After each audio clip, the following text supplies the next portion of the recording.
万界神州的北边，这里有着无数座连绵不绝、高耸入云的山峰，这些就是气运山脉，其中运势磅礴，顶端更是有着云雾缭绕，不见其真容。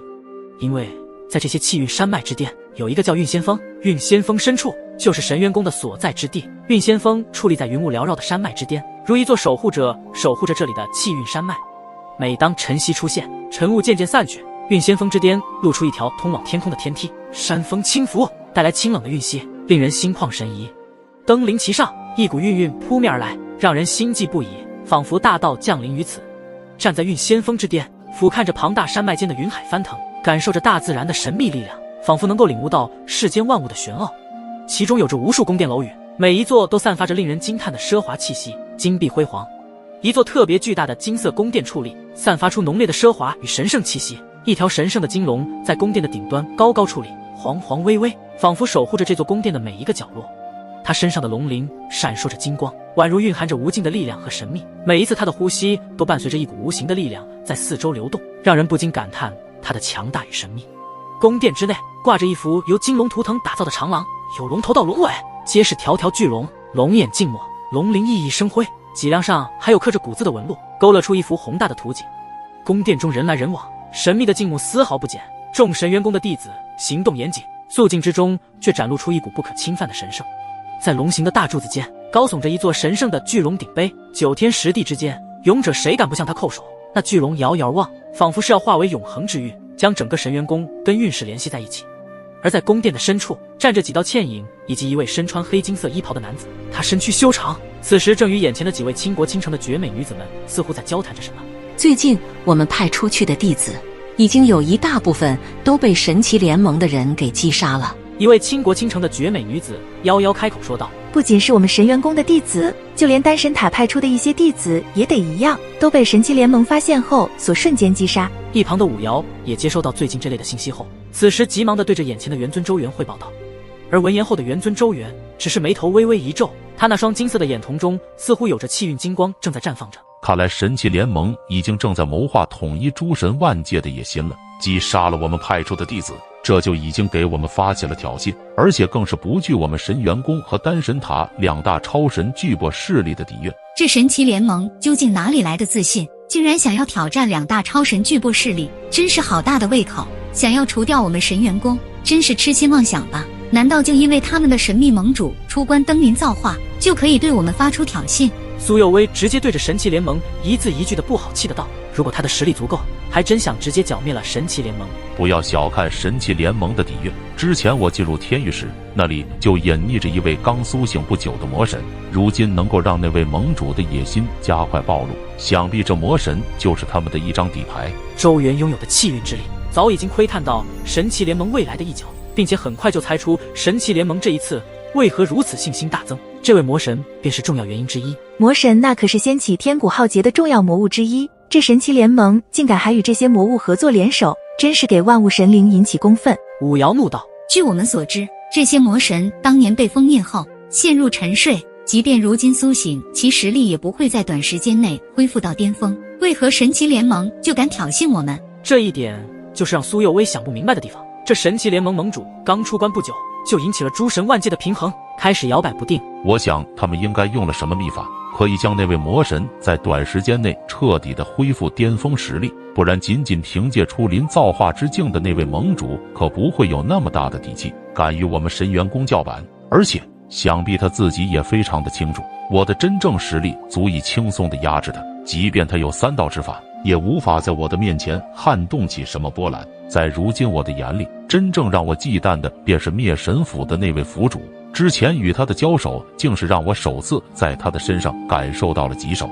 回想起那次的交手，震撼感依旧在元尊的眼前浮现。那位灭神府府主究竟是什么身份？为何连你都感到这般棘手？夭夭看得出来周元的眼中对那位神秘府主的忌惮之心，如今诸神万界已经隐隐有着天平失衡的姿态，倒是有些担心那位神秘府主会出现。确切的身份还不太清楚，但可以肯定是他应该是那些魔神之中都是最顶级的存在。不过你也不用担心，在这一次的神藏降临前，那位府主不会现身主诸神万界。周元自然也看出了夭夭对自己的担心，立马脸上微笑的安慰道：不会现身诸神万界，他不在灭神府中。夭夭感到好奇，身为灭神府府主，为何不在自己的所属势力中？灭神府的来历极其神秘，其底蕴更是深不可测。以目前的信息，还无法彻底的追溯到灭神府的具体来历。即便是周元，目前对灭神府的真正信息也没能知道很多，但或许他应该也很快会知道灭神府的真正来历是什么。如果想要彻底的揭开灭神府的来历，我想在不久之后，神藏再次降临万界，到时候获得神藏的启示语言下篇，就应该知晓所有的未解之谜了。听见周元说起神藏的降临，虽然之前的神藏中周元获得了诸多机缘，可是在那个之中也有着无比危险的东西存在，那是一个让人根本无法抵抗的东西。虽然不知道那是什么东西，可是现在回想起来，依旧是让人生机溃散，生命在其面前根本不值一提。神藏这次降临，恐怕比起上次会更加的凶险吧。我希望你还是不要再去了。你忘记了之前神藏的深处有一个未知的恐怖存在，即便以你的气运之力都会被侵蚀。115姚苏佑威三人纷纷露出担忧之色，他们可不想让元尊出什么事情。怎么会忘记能够让我的气运之力都感到惧怕的存在？我真的很想知道那个东西是什么。而且这一次的神藏降临，我想神奇联盟和灭神府的高层级别的人物都会全体出动，因为在那个里面有他们都想要的东西。神奇联盟和灭神府高层全体出动，这次的神藏降临中究竟有什么让他们值得如此重视？三女闻言，每一位的绝美容颜上都带着骇然之色，心想着这次的神藏降临万界，不知道又会发生什么样的大事变。不仅是神奇联盟和灭神府，我想就连一直隐藏在大宙上界的神界域世界中的神灵都会降临到万界，届时将会是一场极其巨大的震撼场面。那些神界域的神灵，每一位出动的怕都是主神级别的实力，除了神藏中的机缘之外，还有绝世神器，甚至是造化神器，应有尽有的天地宝物。而最为重要的就是，周元说到这里，稍微停顿了一下，一双金色眼眸在115姚苏佑威的绝美脸上扫过，缓缓地认真道：创世。创世。在听见这两个字的时候，三女的娇躯微微一颤，脸上的惊骇之色愈发的凝重起来。难道是9道神火排名第1的创世神火？周元不置可否的沉声道：没错，这9道神火排名第1的创世已经消失了千万年。这一次的消息找中有着创世神火踪迹，似乎会随着神藏的降临而现世。我听闻创世神火的降世，万界将会出现异象，规则将会被重启，可创灭世间所有善恶之物，万物会随之归零，是无数大道主神都无比垂涎这道创世神火的原因之一。因为一旦获得，便可以突破自身的大道极限，登临造化之境，引动规则，在规则中的大道都会面临崩溃，其实力更是仅次于无上传说的恐怖存在。对，看来你们对创世神火也有着了解，但并不是全部。周元似乎卖起了关子，从他的言语中可以听出，他对创世神火还有另外一层面的了解。不是全部？难道创世神火还有我们没有了解到的信息？115等人一脸惊疑，从他们对创世神火的认知中，也只有得到这类的信息。而为了不让眼前的三女陷入苦想，周元的表情也愈发的认真凝重起来。他们还从未见到周元会有如此这般的表情，